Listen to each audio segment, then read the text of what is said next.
Chào mừng các bạn đến với Vietnam Innovator. Ngày hôm nay chúng ta sẽ trò chuyện với các anh Thế Minh, Head of R&D của Yuanta. Xin chào Thế Minh. Vâng, chào anh Diego.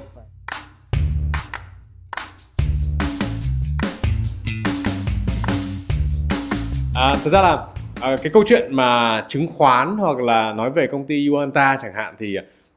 chúng ta có thể là hơi bỏ sang một bên, nhưng mà nói về cái profile của Thế Minh trước đi. Vâng. Cũng được biết là Thế Minh là cũng đã tham gia vào rất là nhiều các cái công ty lớn và cũng tham gia vào cái thị trường chứng khoán từ rất là lâu năm nay rồi. Thế thì có thể Thế Minh chia sẻ những cái gọi là kinh nghiệm, những cái ấn tượng của mình trong cả cái quá trình từ khi bắt đầu. Thì về cơ bản thì vào cái lĩnh vực thị trường chứng khoán này thì Minh cũng có may mắn về cái cơ hội là bắt đầu tham gia từ rất là sớm. Phải nói rằng là từ năm nhất của năm đại học rồi, năm 2007. Thì đó là cái lúc mà thời điểm mình đã tham gia vào cái thị trường từ rất là sớm. Nếu mà những cái cảm giác các bạn cũng sẽ có cái cảm nhận là đã bao giờ các bạn nhận ra rằng là những cái lúc mà lên cái thời điểm lên cái sàn của các công ty chứng khoán là phải đứng xếp hàng, mà giống như chúng ta đi xem phim đông, rất là đông. Thì thời điểm đó là mình cũng đã trải nghiệm qua được cái giai đoạn mà nóng sốt nhất của thị trường năm 2007, và cũng đã trải nghiệm từ vì cho năm 2007 thì cũng đã trải nghiệm được những cái cú khủng hoảng của năm 2008. Đó là sau đó là những cái thời điểm mà ban đầu mình tham gia vào cái lĩnh vực thị trường chứng khoán, và thông qua cái việc là dành cái cơ hội quản lý một cái quỹ sinh viên. Thì sau đó là cũng liên tục là vừa học và cũng tham gia vào thị trường chứng khoán trong những cái năm học đại học, và đến khi ra trường năm 2010 thì về cơ bản thì cũng đã hơn 10 đến 12 năm là về kinh nghiệm trong thị trường chứng khoán. Và xuyên suốt trong cái quá trình mà đi làm ở các lĩnh vực trong thị trường ấy, thì gần như là mình đều take care về đầu tiên cái background đầu tiên là sẽ chủ yếu là tập trung vào cái research. Sau đó là cũng đã trải nghiệm qua cái trong lĩnh vực đầu tư, đặc biệt là đầu tư vào lĩnh vực về trái phiếu. May mắn là năm 2011, 12 cũng là năm thịnh, cái năm thịnh và kiếm make money được rất là nhiều từ cái lĩnh vực trái phiếu này. Và sau đó là trải nghiệm ngồi cái việc là tham gia vào cái job research ở các công ty chứng khoán. Thì sau đó là mình cũng về, cuối cùng là sau này về Yuanta thì mình bắt đầu là thay đổi những cái chiến lược về việc là cần phải thay đổi lại, đặc biệt nhất là trong cái bối cảnh là cái tốc độ phát triển về fintech đó, cái thời điểm năm 2018-19 là rất là nhanh. Và như vậy thì buộc là mình cũng thay đổi đi những cái sản phẩm mà mình tiếp cận với lại đối với thị trường và khách hàng. Cũng được biết là Yuanta khi mà bắt đầu ra một cái chiến lược là vào thị trường thì là vào thị trường một cách là digital first. Thế thì mình có thể chia sẻ là cái digital first nó ý nghĩa là gì trong cái Yuanta đó, và mình có thể hình dung là một người user thì hình dung nó như thế nào? Cơ bản là chiến lược của Yuanta Đài Loan là muốn đầu tư long term tại thị trường Việt Nam. Như vậy thì để mà long term được thì những cái risk mà tại thị trường Việt Nam bao gồm cả legal và trong tất cả các khoản đầu tư của chứng khoán Yuanta Việt Nam thì cần phải ở mức rất là thấp. Đặc biệt nhất là người Đài Loan họ rất là tuân thủ. Chính vì thế mà cái việc những cái liên quan đến legal họ rất là cẩn trọng. Như vậy thì ưu tiên của khách hàng của Yuanta Đài Loan đó là tập trung phát triển khách hàng mass, khách hàng thuần túy, là cái nhu cầu đầu tư là đầu tư trên thị trường chứng khoán, chứ không phải là những cái nhu cầu về việc là các ví dụ cho vay hoặc là tiếp cận về cái sản phẩm cho vay của các công ty chứng khoán đấy, như cái cách truyền thống các công ty chứng khoán phát triển hiện nay. Thì do đó chính vì thế mà đặt ra để làm sao phát triển khách hàng mass, khách hàng retail tại thị trường Việt Nam, thì cho nên chính vì thế mà chiến lược của Yuanta là half, tức là một nửa là chúng ta sẽ đi theo cái cách phương thức truyền thống là bằng sử dụng con người, cái human để mà phục vụ cho dịch vụ, cho cung cấp dịch vụ cho khách hàng. Một mặt thứ hai là Yuanta là đơn vị đầu tiên sử dụng digital, là một trong những tiếp cận dùng digital để tiếp cận với khách hàng. Và do đó chính vì thế mà có thể nói rằng là cũng là tự hào là công ty chứng khoán đầu tiên làm việc với các social như là Google hoặc là Facebook, và cũng đã tiếp cận với TikTok. Thì đó chính vì thế mà việc nhờ vào việc digital thì bên mình cũng tối ưu được cái việc là đi tìm kiếm khách hàng một cách nhanh chóng hơn. Đặc biệt là cái thời điểm mà phát triển thịnh của thị trường năm 2020 và năm 2021 đấy. Và sau đó là chúng ta thấy rằng là các công ty chứng khoán cũng tại Việt Nam cũng đã bắt đầu tiếp cận về cái lĩnh vực digital này rồi. Thì cái ưu điểm là chúng ta thấy rằng là cái người trẻ ở Việt Nam họ sử dụng social, cái demand về social rất là nhiều, và việc mà chúng ta thấy rằng là những cái các thương mại điện tử cũng đã sử dụng digital rất là hiệu quả trong cái việc. Do đó chính vì thế mà Yuanta Việt Nam mới thấy rằng là cái chiến lược phát triển về digital có thể sẽ là cái chiến lược mà chúng ta vừa đảm bảo được cái risk mà cũng đảm bảo được cái tăng trưởng tại thị trường Việt Nam. Nghe rất là thú vị, tại vì là thực ra là các bạn mà nghe cái tập này thì chắc rằng là cũng đang rất là phù hợp với cả một cái lứa tuổi hoặc là cái tập là gọi là đối tượng mà Yuanta đang hướng tới. Vâng. Chia sẻ hơn một tí là mình đang sử dụng các cái social bằng cách nào là để tiếp cận đối tượng của mình, tiếp cận khách hàng của mình, sau đấy là cái phục vụ serve khách hàng của mình cũng ở trên các social hay như thế nào, có thể hình dung như thế nào được? Yuanta có 2 giai đoạn để thay đổi về cái chiến lược phát triển khách hàng digital. Đầu tiên cái chiến lược đó là reach trực tiếp đến khách hàng, tức là đi tìm khách hàng, mình đi tìm khách hàng. Vì đơn giản là cơ bản là sau cái năm 2018 19 á, thì cái nhu cầu, cái demand của khách hàng nó cũng đã có cái chiều hướng đi xuống, và đặc biệt nhất là chúng ta chưa mở rộng cái tệp khách hàng. Chúng ta có biết là từ trước tới nay á, từ năm 2019 trở về trước á, thì cái total account, tức là cái tổng lượng tài khoản mà trên thị trường chứng khoán đâu đó xấp xỉ ở rao khoảng 2 cho đến 3 triệu tài khoản thôi. Nếu mà chúng ta tính theo một cái công thức là 20% tỷ lệ active của các tài khoản đó thì cái con số nó còn bé nữa. Thì như vậy thì có nghĩa rằng là cái tệp nó rất là ít so với cái quy mô dân số của chúng ta. Như vậy thì chúng ta thấy rằng là để mà đạt được cái mục tiêu của chính phủ đến năm 2025 là tới 5% quy mô dân số thì rõ ràng là với cái tốc độ như vậy thì rất là khó để mà chúng ta reach được đến với những cái khách hàng ở các phân khúc khác, ở các cái kênh đầu tư khác, đặc biệt nhất là cái kênh tiết kiệm của ngân hàng, tiết kiệm ngân hàng. Và như vậy thì chính vì thế mà chúng ta mới thấy rằng là cái miếng bánh này cần phải mở ra, và do đó chính vì thế mà đặc biệt nhất là trong cái bối cảnh là người dân Việt Nam sử dụng social tỷ lệ rất cao. Do đó chính vì thế mà Yuanta mới sử dụng cái chiến lược là digital, là tiếp cận trực tiếp đến khách hàng, và có nghĩa là push cái nhu cầu của khách hàng lên và liên hệ trực tiếp đến đi tìm kiếm khách hàng đấy. Sau đến năm 2021 thì chúng ta thấy là bắt đầu là chúng ta thấy là cái demand của khách hàng rất là cao. Thậm chí là đôi lúc là khi phát triển về cái lĩnh vực digital này á, thì chúng ta mới nhận thấy rằng là nhiều lúc là không cần sử dụng cái chiến lược reach trực tiếp đến khách hàng họ cũng tìm kiếm đến mình, vì cái demand của khách hàng nó rất là lớn. Thời điểm đó nóng sốt của thị trường. Thì như vậy thì đến năm 2021 á, thì Yuanta mới bắt đầu có những cái thay đổi dần về cái việc là tiếp cận khách hàng. Thay vì chúng ta đi tìm khách hàng, thay vì chúng ta đến trực tiếp với khách hàng, thì chúng ta sẽ để cho khách hàng tự tìm đến Yuanta. Và như vậy thì cái chiến lược digital của bên này thì thay vì việc trước đó là chúng ta gọi là cái từ là đốt tiền để đi tìm khách hàng bằng các kênh như là Google, Facebook Ads, Yuanta thì có một cái hệ thống từ cả toàn cầu, từ Mỹ và đến cả toàn bộ châu Á. Cơ hội là mình cũng được học những cái cách model business của các thị trường khác, như là những cái model như là rất là phù hợp với thị trường Việt Nam, đó là Trung Quốc, Đài Loan và Thái Lan. Đặc biệt nhất là Thái Lan rất là phù hợp với cái mô hình phát triển ở Việt Nam. Tuy nhiên á, để apply cái digital vào Việt Nam nó cũng hơi khác. Ví dụ như chúng ta thấy rằng là ở Thái Lan á, cái lượng lead của khách hàng nó không đến từ Google mà nó lại đến từ Facebook. Nhưng ngược lại ở Việt Nam á, thì nếu mà dùng cái quảng cáo mà trực tiếp trên Facebook á, thì không có lead được khách hàng, không lấy được lead của khách hàng, mà thay vào đó là Google lại là cái nguồn đóng góp rất lớn. Đó là cái bài học mà mình thấy được là cái kinh nghiệm khi mà mình trải qua. Có nghĩa là đôi lúc mình thấy lấy cái model của các thị trường khác nó lại không phù hợp. Thì do đó là chính vì thế mà từ trước tới nay á, là Yuanta luôn luôn đi tiếp cận khách hàng từ Google. Tỷ trọng khá là cao, 70-30, và 30% là dùng cho Facebook. Tuy nhiên đến năm 2021 như mình đã chia sẻ là khi cái nhu cầu của khách hàng gần như là đã có trên thị trường chứng khoán, và có nghĩa là chúng ta không cần đi tìm khách hàng mà khách hàng họ cũng có thể tự tìm đến mình. Cái câu chuyện là khi khách hàng đến với mình á, thì chúng ta còn phải một cái bài toán là chúng ta phải giữ chân được khách hàng. Cho nên là Yuanta mới phải thay đổi chiến lược là bằng cách là sẽ tập trung vào content nhiều hơn, tập trung vào việc educate khách hàng nhiều hơn, và tập trung vào việc là xây dựng cái product để phục vụ giữ chân khách hàng. Nghe đúng là câu chuyện là sử dụng các cái social và nền tảng mới để tiếp cận khách hàng và chăm sóc khách hàng, đúng là một cái đối với cả một cái công ty rất là truyền thống, operate trong một ngành rất là truyền thống. Nhưng mà bây giờ bỏ những cái việc đấy sang một bên và có thể là bây giờ tận dụng một cái thời gian của mình ở đây.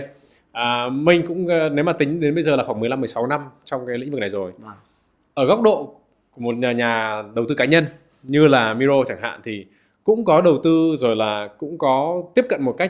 cách truyền thống ở trên thị trường Việt Nam, thì sẽ có một số bạn gọi đến rồi là mời vào group này group nọ. Thế thì đối với cả Minh ấy, thì có thể chia sẻ những cái thành công của mình trong thời gian 15-16 năm đó, và ở góc độ là đầu tư cá nhân nhé, và những cái vấp ngã, những cái sai lỗi của mình ở chỗ nào, ở điểm nào. Thực ra thành công thì mà nói cái từ thành công chúng ta định nghĩa có nhiều cái lắm. Tuy nhiên là trên thị trường chứng khoán thì mình định nghĩa cái sự thành công đó là chúng ta vẫn còn quay lại với thị trường chứng khoán. chúng ta vẫn đầu tư ở thị trường chứng khoán, chúng ta vẫn make money được từ thị trường chứng khoán. Có thể nó không phải là một cái con số gọi là million, nhưng đâu đó là có nghĩa rằng là trải qua những cái cú sốc của thị trường từ khủng hoảng năm 2007,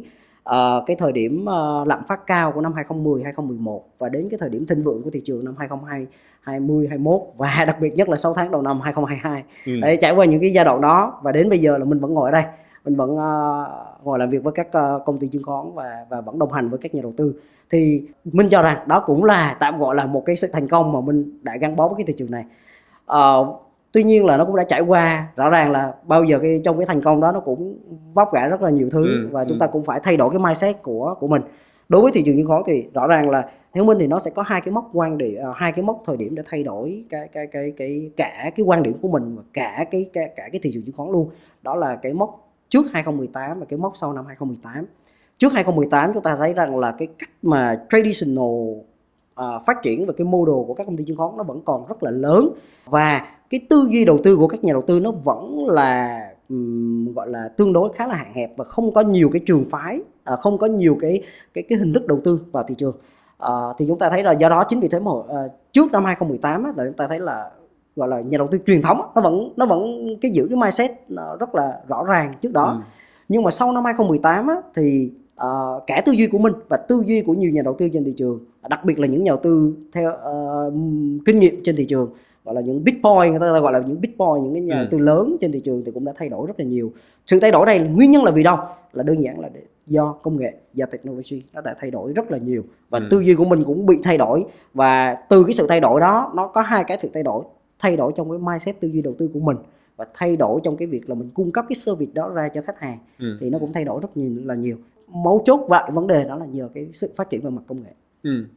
Đúng là công nghệ cũng là hỗ trợ cho mình là phát triển một cái thị trường mà đang gọi là đang một cái số lượng người tham gia ít như vậy. Nghĩa là bây giờ nếu mà khi mà chúng ta nhìn vào một cái bây giờ trong cái năm vừa rồi, 2 năm vừa rồi thì là cái số lượng người tham gia thị trường chứng khoán cá nhân, đầu tư cá nhân là tăng lên đột biến. Mà đặc biệt thì nó cũng phát sinh ra những cái thuật ngữ như kiểu F0, F1 trong cái giới gọi là nhà đầu tư. Thế thì đối với cả Minh, người kinh nghiệm như vậy thì với một người mới tham gia thị trường, mới lập một tài khoản và mới bỏ một khoản tiền nào đó vào thì cần phải lưu ý đến những cái điều gì? Thực ra chúng ta thấy rằng là đối với những cái hành vi của những nhà đầu tư mới gần đây như là năm 2020 và 2021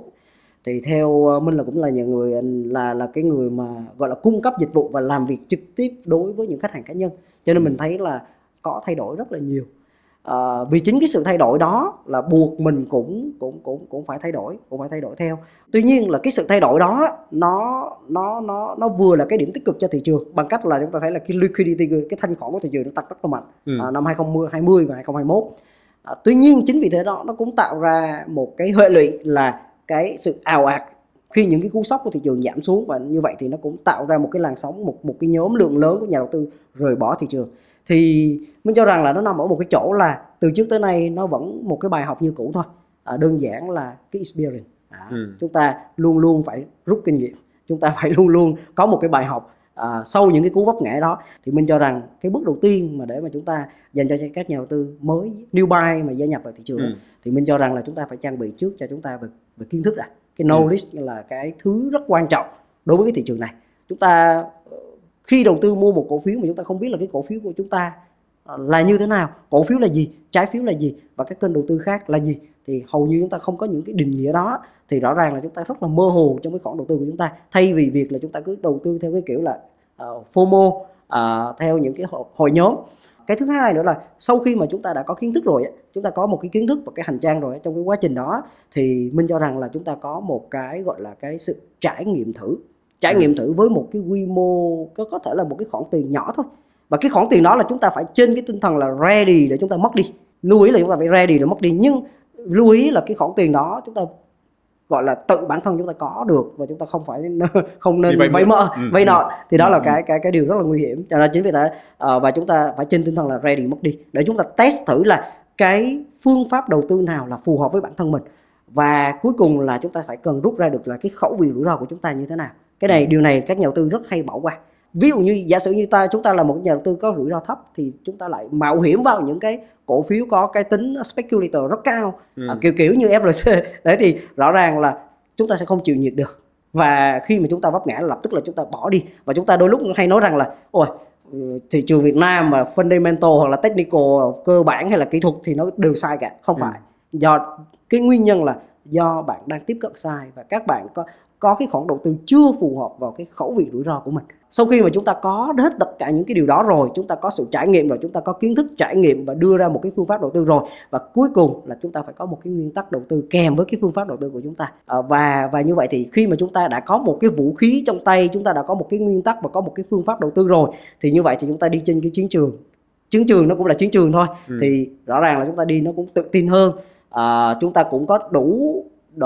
những cái công cụ để chúng ta bảo vệ cho cái khoản đầu tư của chúng ta hơn. Rồi, thế vậy là cần phải trang bị cho mình kiến thức, cần phải trang bị cho mình gọi là tự định nghĩa, tự có một cái tư duy là mình sẽ là nhà đầu tư như thế nào, phù hợp với cả tính cách của mình. Nếu mà là cái khoản đầu tư mà bảo là để khởi đầu, để trải nghiệm ấy, thì theo mình là cái khoản đầu tư khoảng bao nhiêu nó là vừa là trải nghiệm nhưng mà vừa nó là cũng là một bài học? Thực ra thì các bạn bây giờ tiếp cận vào thị trường chứng khoán nó điều kiện hơn nhiều. Điều kiện thứ nhất là chúng ta nên biết rằng là các bạn risk cũng rất khá là nhiều. Điều kiện về tài sản của các bạn nó cũng tốt hơn cái thời của mình, khi mà ra trường để xin bố mẹ mà một khoản tiền để nói rằng là đầu tư vào chứng khoán thì thật sự là rất là khó. Đấy, chưa rồi thì như vậy thì rõ ràng cái câu chuyện bây giờ thì rất là dễ ở đây là thứ nhất là mặt cơ chế và mặt kỹ thuật. Thì chúng ta thấy là sắp tới thì Ủy ban chứng khoán cũng sẽ có những cái cơ chế về việc là giao dịch lô lẻ, hay nói cách khác là nhà đầu tư có thể sẽ tiếp cận với đầu tư vào chứng khoán đó với một cái khoản tiền nhỏ, không cần phải là quá lớn. Và cái thứ hai nữa là quy mô của thị trường nó đã nhiều hơn rồi. Thay vì ngày trước là chúng ta đầu tư vào những cái cổ phiếu cái thị giá nó lên tới hai con số, thì bây giờ có những cái cổ phiếu cũng cái thị giá rất là nhỏ để chúng ta có thể thử trải nghiệm cái phong cách đầu tư của chúng ta trên thị trường. Và cái thứ ba nữa đó là nó cũng có thông qua những cái công cụ đầu tư khác, ví dụ như một số công ty chứng khoán cũng cung cấp. Thì như vậy thì với một cái khoản tiền quy mô nhỏ thôi thì chúng ta cũng có thể đầu tư vào thị trường chứng khoán. Có nghĩa là nó không có một cái limit cụ thể. Thay vì việc là ngày xưa ví dụ chúng ta đầu tư trên thị trường cơ sở thì cái thị giá nó rất là cao, thì bây giờ chúng ta cũng có thể có tiếp cận bằng cách là chúng ta có thể đầu tư vào những cái chứng quyền, cái CW. Thì những cái chứng quyền này thì cái thị giá nó cũng có vài nghìn thôi. Thì như vậy thì các bạn cũng có thể trải nghiệm vào những cái sản phẩm đầu tư đó. Thì mình nghĩ là thời gian tới chỉ còn năm 2023 theo cái cơ chế của Ủy ban chứng khoán thì có thể là chúng ta sẽ có nhiều thêm cái sản phẩm derivative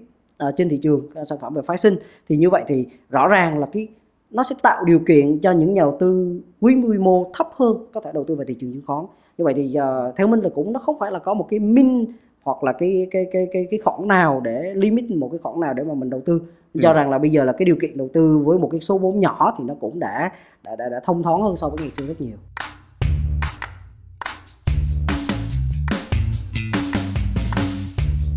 Đúng là mình kể như này thì đúng là một người là có rất là nhiều kinh nghiệm, hiểu biết về thị trường, hiểu biết về người dùng, biết là về cái xu hướng như thế nào rồi, nhưng mà cũng đã phải trải qua rất là nhiều thứ lên xuống rồi, đúng không? Thế thì khi mà tất nhiên là về mặt mà ready to lose hoặc là sẵn sàng để mất đi thì trước đây chắc chắn là mình cũng sẽ phải gặp những cái trường hợp là mình đã mất đi, hoặc là những cái cổ phiếu mình đánh không đúng hoặc là các thứ. Thì mình có thể chia sẻ cái lúc ấy cảm xúc của mình như thế nào, rồi là mình cần phải xử lý nó như thế nào với cá nhân mình. Phải nói rằng là áp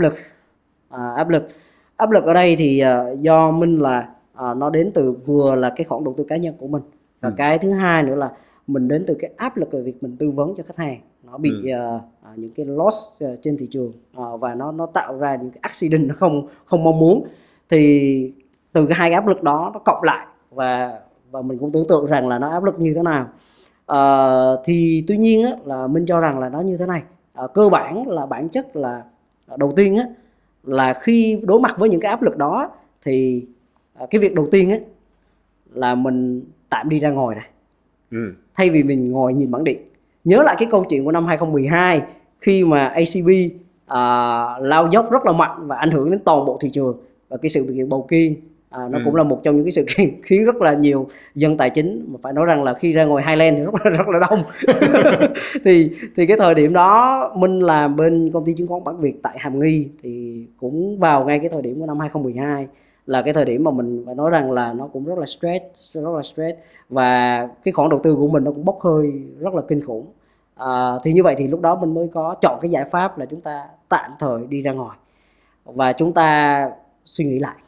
chậm lại. Vậy cái chậm ở đây là có nghĩa rằng là lúc này mình nên đưa ra cái quyết định là mình nên có bán, mình cut loss hay không, hay là mình nên tiếp tục cái khoản đầu tư đó. Và do đó chính vì thế mà mình mới ngồi review lại những cái khoản đầu tư của mình. Và cái thứ nhất, cái thứ hai nữa là review lại về cái outlook về market, cái gọi là cái future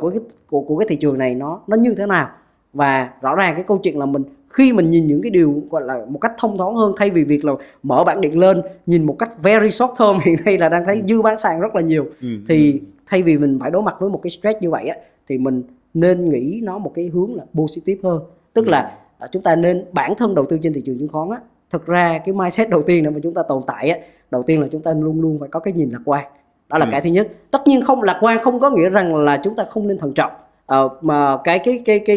tư duy trong đầu tư của mình vẫn có cái tỷ trọng thận trọng là tương đối. Cho nên là chính vì thế mà cái lạc quan ở đây là nó sẽ phù hợp với những cái lúc mà thị trường nó rất là negative. Đấy. Và rõ ràng là chúng ta nhìn lại những cái cycle đầu tư đó, chúng ta thấy rằng là sau những cái cú downtrend như vậy á, thì thị trường rõ ràng vẫn là quay lại cái quỹ đạo của nó, và vẫn grow đến từ năm 2007 cho đến nay. Chúng ta thấy rõ ràng là như vậy. Do đó chính vì thế mà chúng ta thấy rằng là cái tư duy đầu tư của chúng ta nó cũng ảnh hưởng rất nhiều trong những cái hành động, những cái action của chúng ta vào những cái thời điểm như vậy. Do đó chính vì thế mà mình nói như lúc này, đó là cái việc mà chúng ta cung cấp chúng ta có kiến thức, chúng ta theo những cái thông tin trên thị trường. Cái điều quan trọng nhất để mà chúng ta tồn tại được cái thị trường này á, là cơ bản là chúng ta phải có một cái phương pháp đầu tư cụ thể và cái nguyên tắc đầu tư của mình. Lúc nãy mình nói về cái việc là làm sao mà đối phó với cả cái stress, đối phó với cả những cái mất mát, bốc hơi cái tài khoản của mình. Thì để làm sao mà mình giảm được cái stress, ngoài cái việc là ra ngồi Highland và reflect lại thị trường và nghiên cứu tiếp, thì có những cái phương pháp nào bên ngoài, ví dụ như kiểu là đi dạo, rồi bơi, thể thao hay là gì không? Thực ra cái phương pháp đầu tiên á là đừng nên động đến margin vào những cái thời điểm downtrend như vậy. Đó là cái đầu tiên mà mình có lời khuyên. Những cái lúc mà downtrend như vậy á, tốt nhất là chúng ta tránh đi những cái khoản tiền vay margin trên thị trường. Margin chính là con dao nó sẽ giết cái tài khoản của chúng ta nhanh nhất những cái lúc mà downtrend của thị trường. Đấy. Và như vậy thì những cái lúc mà downtrend như vậy, kinh nghiệm của mình là chúng ta nên đưa margin vào bằng không. Đó là cái kinh nghiệm. Cho dù bất kỳ chúng ta có nghĩ về long term của thị trường nó còn tốt hay chăng nữa, điều đầu tiên là để cái tài khoản của chúng ta tài khoản của chúng ta vẫn còn tiền cái này. Và quan trọng nhất là đừng cái để tài khoản của chúng ta bị các công ty chứng khoán trực tiếp là for sale hoặc là call margin tài khoản của chúng ta. Đó là cái nguyên tắc đầu tiên. Sau khi mà chúng ta đã giải quyết được cái chuyện đó rồi, thì chúng ta hãy exercise bằng những cái hoạt động bên ngoài và có những cái tư duy tích cực hơn. Đặc biệt nhất là chúng ta nên đi ăn và đi ngồi với những người bạn tích cực. Thì nó sẽ mang lại cái cảm giác cho chúng ta tích cực hơn, thay vì việc là chúng ta đi ngồi với những ông chứng khoán khác đang ôm một số lượng cổ phiếu lớn. Đấy, thì kinh nghiệm theo mình là mình cho rằng là chúng ta tránh đi những cái khoản vay vào những cái lúc mà downtrend như vậy. Và giống như 6 tháng đầu năm vừa rồi, mình cũng có những cái lời khuyên đối với nhà đầu tư á, những cái lúc downtrend như thế này á, tốt nhất là chúng ta nên tìm cách chúng ta giải quyết tất cả những cái khoản vay của chúng ta đi. Vì có rất là nhiều bạn đang cũng than rằng là cứ bỏ tiền vào thì lại tiếp tục là cưa chân bàn đi xuống, và dẫn đến cái câu chuyện là thực ra cái nguyên nhân phần lớn là các bạn sử dụng cái khoản vay, vốn vay. Khi những cái khoản lao dốc như vậy thì các công ty chứng khoán sẽ có những cái nghiệp vụ là for sale hoặc là call margin, thì các bạn phải nộp tiền vào để đảm bảo cái tài khoản của chúng ta không bị tình trạng đó. Thì như vậy thì tốt nhất, nếu không muốn để tình trạng đó thì chúng ta phải đưa margin vào bằng không. Đó là cái cách tốt nhất. Và chúng ta thấy rằng là sau cái cú lao dốc của tháng 6 2022 thì đến cái tháng 4 của 2022 và đến thời điểm cuối tháng 6 và đầu tháng 7, chúng ta thấy là thị trường đã quay trở lại rồi. Và như vậy thì nếu chúng ta còn tiền và chúng ta cái tài khoản của chúng ta không bị bán ra, thì rõ ràng là chúng ta có thể gỡ lỗ được trong cái giai đoạn tăng vừa rồi. Ok, rất là cảm ơn cái chia sẻ đấy. Thì bây giờ là tiếp tục về cái việc là ở góc độ lại tiếp tục là nhà đầu tư cá nhân, mình đã trải qua những cái bị bốc hơi tài khoản, bây giờ là đang nói lên mã ACB hồi đó đúng không? Nhưng mà cũng có những cái lúc mà kiếm được rất nhiều. Vâng. Đấy, thì bây giờ chia sẻ những cái cảm xúc khi mà kiếm rất nhiều như nào và những cái hành động lúc đấy mình cần phải làm gì? Thực ra kiếm được rất nhiều là, nếu mà phải nói rằng là theo mình rằng là nếu mà xét vào performance ha, kiếm được rất nhiều là vào năm 2010. cái performance của năm đó. Thực ra cái năm đó nói thẳng ra là mình gần như là all in vào một mã và nó đã sai cái theory về portfolio rồi. Đấy, thì khi mà chúng ta all in vào một mã thì nó xác suất đâu đó 50-50, chứ không phải là một cái con số xác suất đẹp. Rõ ràng câu chuyện là cái rủi ro thời điểm đó là rất cao. Tuy nhiên là sau khi mà trải nghiệm kinh nghiệm trên thị trường chứng khoán thì chúng ta Minh cũng đã rút ra những cái bài học và cái phương pháp cho bản thân mình. Và chính vì thế mà đến năm 2018 chúng ta thì Minh cũng make money được khá là tốt, và đến 2020 và 2021 thì những cái thời điểm đó là rõ ràng là cái sự thăng hoa cái sự thăng hoa, và kèm theo đó là đôi lúc bị gọi là chúng ta bị quên, bị gọi là sao nhãng đi vào cái sự thăng hoa đó. Đấy là cái mà dễ chết nhất. Và đến cái giai đoạn mà tháng 4 2022, chính vì điều đó nó đã tạo ra một cái hậu quả cho bản thân mình, và tất nhiên là đôi lúc là chúng ta quên đi những cái kiến thức và cái phương pháp của chúng ta, mà chúng ta vào gọi là cái từ là tự tin thái quá, thì dẫn đến là chúng ta cũng có những cái sự vấp ngã như vậy. Thì như vậy thì cho nên là mình mới nói rằng là cái kinh nghiệm đầu tư trên thị trường chứng khoán, ngoài việc là chúng ta có kiến thức, có cái những cái mindset, có những cái phương pháp, thật ra là cái sentiment nó cũng rất là quan trọng. Cái sentiment rất là quan trọng. Chúng ta phải luôn luôn khách quan và luôn luôn sử dụng, luôn luôn đi kèm theo cái vũ khí của chúng ta trong cái quá trình đầu tư. Đừng có bỏ cái vũ khí đó qua mà chúng ta bỏ cái sentiment của chúng ta vào nhiều quá thì nó rất là nguy hiểm. Thế vậy thì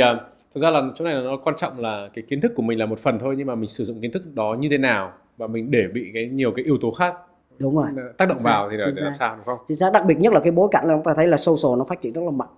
và cái tỷ lệ người dùng social cũng rất là cao.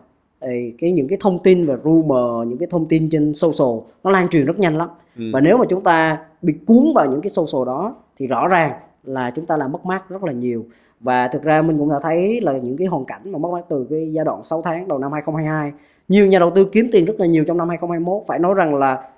những cái bức hình như là đồng hồ hoặc là vô lăng ô tô được chụp rất là nhiều trên Facebook năm 2021, thì đến năm 2022 thì thấy đâu hết rồi. Đấy, thì chính vì họ bị thăng hoa vào những cái năm đó, và họ tự tin vào cái bản thân của mình, mà thời điểm đó họ đầu tư gần như là FOMO theo cái xu hướng của thị trường, theo những cái group trên thị trường, và nó tạo ra một cái gọi là chúng ta bị quên đi rằng là cái nguyên tắc đầu tư trên thị trường nó như thế nào, và dẫn đến là kể từ cái tháng 4 2022 để lại rất là nhiều cái hậu quả. Những cái nhóm cổ phiếu rất là nổi trên thị trường như là FLC hoặc là Louis tạo ra những cái hậu quả cho nhà đầu tư, và từ đó là gì? Là nhiều nhà đầu tư phải rời bỏ thị trường một cách đáng tiếc. Rồi, thế bây giờ chúng ta đã nghe những cái câu chuyện thành công, những cái bài học cũng là để mình rút ra một cái kinh nghiệm. Nhưng mà nếu mà đi xét về cái tương lai thì nếu mà so sánh với các cái thị trường chứng khoán ở nước ngoài thì là nó cũng đã có một cái độ maturity rất là cao và có cái độ chuyên nghiệp rất là cao. Việt Nam mình thì mặc dù là mình cái số lượng người tham gia cũng đã bắt đầu tăng lên rồi, thanh khoản lớn lên, các cái công nghệ đã được đưa vào hoạt động, thì ngoài cái việc đó ra thì theo mình thì thị trường Việt Nam cần phải có những cái gì để có thể là so sánh với cả những cái thị trường như là Singapore, Hồng Kông, thậm chí là những kiểu New York? Thực tế mà nói thì mình cũng có cái cơ hội rất là nhiều được đi học. Thì hàng năm thì dân ta hay có một cái gọi là cho cái level C á, những cái dàn lãnh đạo level C thì được đi học ở các thị trường trong cái hệ thống của dân ta. Và chính vì thế mình mới thấy rằng là cái tốc độ phát triển về fintech của thị trường Việt Nam á, mình cho rằng là cái tốc độ nó đang rất nhanh và cực kỳ mạnh. Và khi mà bên tạo ra một cái product cung cấp service cho khách hàng ấy, thì bao giờ cũng sẽ phải trao đổi với các thị trường khác để xem thử là cái model họ đang phát triển như thế nào, mình học lại. Thì rõ ràng là khi mà trao đổi các thị trường khác, ví dụ như một cái thị trường lớn như là thị trường Đài Loan, thì mới thấy rằng là fintech của Việt Nam đủ sức mà chúng ta có thể gọi là tự tin rằng là cũng cạnh tranh đấy, cũng cạnh tranh khốc liệt đối với các thị trường khác đấy, chứ cũng không có phải là thua kém gì. Và khi mà đặc biệt nhất là một cái sản phẩm mà mới nhất bên mình ra gần đây là Wise Radar của Zonta Việt Nam đấy, thì khi mà ra những cái model về stock rating, xếp hạng về cổ phiếu á, thì bên thị trường Đài Loan á, họ thấy rằng là wow, tại sao lại tụi mày có thể làm ra được một cái product như thế này. Và tụi tao thấy là nó rất là work đối với những cái khách hàng retail, thì họ cũng đã apply đối với những cái công cụ application của Dân ta Đài Loan rồi. Như vậy thì mình cũng tự hào được rằng là fintech của Việt Nam không hề thua kém, và cái người dân và technology của người dân Việt Nam là không hề kém rất là so với cái thị trường khác đâu. Thì mới thấy rằng là rõ ràng về fintech là đối với thị trường Việt Nam bây giờ chỉ có một cái thiếu thôi, đó là sản phẩm tài chính. Mình đang thiếu rất là nhiều, đặc biệt nhất là trong cái cơ chế và cái sản phẩm tài chính mình cũng đang thiếu. Đối với thị trường Việt Nam, chúng ta hiện tại là chúng ta chỉ mới đi và thị trường tài chính của chúng ta mới đi là về những cái sản phẩm rất là cơ bản basic của thị trường thôi. Ví dụ như là thị trường cơ sở là cổ phiếu. Trong cái cổ phiếu thì chúng ta vẫn còn thiếu những cái sản phẩm như là derivative này, về phái sinh này, chúng ta thiếu những chứng quyền này. Ở thị trường Thái Lan các bạn biết rằng là tại sao cái thị trường của họ, cái liquidity của họ phát triển mạnh như vậy á, thì trong một cái sản phẩm về cổ phiếu á, thì họ đẻ ra rất nhiều cái sản phẩm vệ tinh. Ví dụ như là phái sinh này, phái sinh không những chỉ cho index mà phái sinh cho bản thân cổ phiếu đó nữa, hoặc là chứng quyền cho cái cổ phiếu đó nữa, hoặc là trên phái sinh thì nó còn đẻ ra ETF, các sản phẩm ETF của cái sản phẩm đó. Đấy. Và đối với những cái thị trường châu Á thì phái sinh và ETF phát triển rất là mạnh. Riêng đối với thị trường Việt Nam của chúng ta vẫn còn tương đối khá là sơ khai, chúng ta ít. Và chưa kể là chúng ta chưa có một cái thị trường tài chính về trái phiếu trên thứ cấp, chúng ta mới chỉ có sơ cấp thôi. Thì nó cũng khiến cho bản thân doanh nghiệp họ rất là hạn hẹp trong cái việc đi huy động vốn. Ngồi cổ phiếu thì chúng ta vẫn còn thiếu, hoặc là chỉ có đi vay ngân hàng thì chúng ta thiếu cái thị trường thứ cấp của trái phiếu. Rồi trái phiếu thì chúng ta có derivative của trái phiếu, chúng ta vẫn chưa có. Đấy. Thì có nghĩa rằng là cái sản phẩm tài chính của chúng ta, nếu mà chúng ta so với, không cần so đâu xa, chúng ta chỉ cần so với cái bạn hàng xóm của chúng ta là Thái Lan thôi, thì chúng ta cũng đã đủ thấy rằng là chúng ta cũng còn rất ít so với họ. Như vậy thì để mà chúng ta có thể phát triển được, chúng ta muốn giữ chân cái người dân vào thị trường cổ phiếu, thay vì cái tư duy ngày xưa là đánh bạc, tư duy may rủi, thì rõ ràng là chúng ta cần phải có nhiều cái sản phẩm tài chính, không chỉ là có cái stock equity mà chúng ta có fixed income để chúng ta có thể giữ chân những cái người mà có cái khẩu vị rủi ro thấp, để chúng ta thay vì những cái lúc mà thị trường lên chúng ta chỉ kiếm được cái chiều đi lên, mà chúng ta cũng có thể make money được những cái lúc mà thị trường đi xuống. Nếu mà chia sẻ như thế này thì liệu nó có liên quan đến cái việc là cái độ trưởng thành của nhà đầu tư hoặc là độ trưởng thành của thị trường nó chưa sẵn sàng cho những cái sản phẩm này chưa? Thực ra thì đối với cái thế hệ tiếp cận của Gen Z, những cái thế hệ mới gần đây vào thị trường, thì mình cho rằng là cái cách tiếp cận về kiến thức của họ nhanh lắm. Và đặc biệt nhất là ngày xưa cái việc educate thì còn phải là do tự Google, tự bản thân, hoặc là đi học những cái khóa học gì đó bên ngoài, hoặc là cung cấp bởi các trường đại học. Thì bản thân các công ty chứng khoán bây giờ cũng đã xây dựng một cái hệ sinh thái về training rồi. Ví dụ như bên Dân ta thì có cái YS Edu, thì các bạn lên trên đó thì các bạn có thể xem được những cái kiến thức về video của chúng tôi đưa lên một cách online gần như là như vậy. Hoặc là chúng tôi có những cái buổi training đào tạo online vào hàng tuần. Thì như vậy thì nhà đầu tư có nhiều cái điều kiện để tiếp cận với lại kiến thức lĩnh vực thị trường chứng khoán, và các bạn nhờ công nghệ các bạn cũng tiếp cận với cái kiến thức cũng rất là nhanh, và các bạn cái khả năng học của người Việt Nam và các bạn trẻ thì cũng rất là nhanh. Cho nên là chính vì thế mà mình nghĩ rằng là chúng ta chỉ thiếu sản phẩm thôi. Khi mà chúng ta ra sản phẩm thì khách hàng họ sẽ tự update cái educate đó, cái kiến thức đó nó rất là nhanh. Thực ra là ngày hôm nay là chúng ta đã nói về các cái thị trường như thế nào, các cái tương lai ra sao, những cái lên xuống của thị trường, và cũng như là các cái gọi là trải nghiệm cá nhân. Thế thì trước khi mà có thể là kết thúc thì gần như là cái buổi trò chuyện ngày hôm nay là đang hướng tới các bạn mà đang vừa tham gia xong, hoặc là đang tham gia được một thời gian, hoặc là đang chuẩn bị tham gia vào thị trường.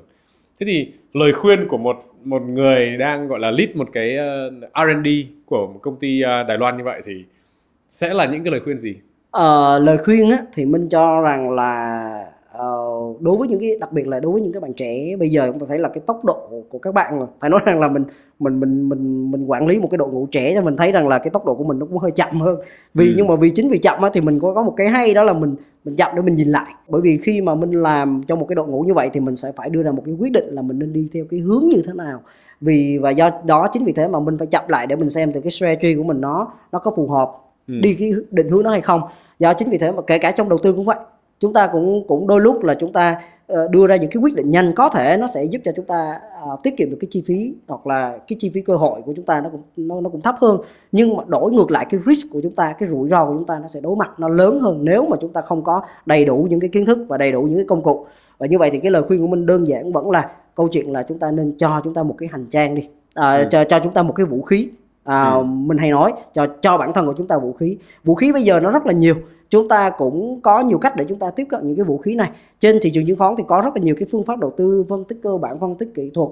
hoặc là gần đây nhất các bạn về giỏi về lập trình, các bạn cũng có làm những cái phân tích về quant. Minh thì thiên hướng về quant rất là nhiều, kết hợp giữa các yếu tố lại. Thì do đó chính vì thế mà các bạn cũng có thể tự trải nghiệm các công cụ được cung cấp ở các công ty chứng khoán hiện nay. Thì chúng tôi cũng đang có những cái sản phẩm về gọi là miễn phí dành cho những nhà đầu tư mới. Thì như vậy thì các bạn khi mà vào đây các bạn có thể có những cái công cụ hành trang như vậy. Ngoài việc là chúng ta song song là chúng ta trang bị cho chúng ta những cái kiến thức như vậy. Đấy. Và cuối cùng là tốt nhất khi mà chúng ta mới tham gia vào thị trường á, thì chúng ta đừng nên vội sử dụng đòn bẩy. Đó là cái đầu tiên. Nếu chúng ta chưa quen, hoặc là cái khẩu vị rủi ro chúng ta chưa quen đối với cái thị trường này á, mà chúng ta sử dụng đòn bẩy á, thì cũng rất là dễ nhanh chóng, tôi gọi là cái từ là đốt tài khoản rất là nhanh. Thì như vậy thì chúng ta vào nhanh thì rõ ràng cũng sẽ nhanh chóng rời bỏ thị trường. Rất là cảm ơn bạn Minh đã dành thời gian đến chia sẻ, và cũng là rất là mong là sẽ có nhiều đóng góp của anh hơn trong cái quá trình xây dựng, gọi như là xây dựng một cái gọi là thị trường như vậy, và cũng là rất là mong sẽ có nhiều các cái sản phẩm hay ho mới mẻ và gọi là sáng tạo từ Yuanta đến với thị trường. Cảm ơn Minh. Cảm ơn Minh. Cùng chặng đường 48 năm hình thành và phát triển, Tổng công ty Viclacera, công ty cổ phần là nhà sản xuất vật liệu xây dựng và đầu tư kinh doanh bất động sản lớn nhất Việt Nam, với hơn 40 đơn vị thành viên. Chúng tôi tự hào là nhà cung cấp dịch vụ hàng đầu về vật liệu xây dựng, bền vững và chất lượng cao, đồng thời là nhà phát triển khu công nghiệp hàng đầu Việt Nam.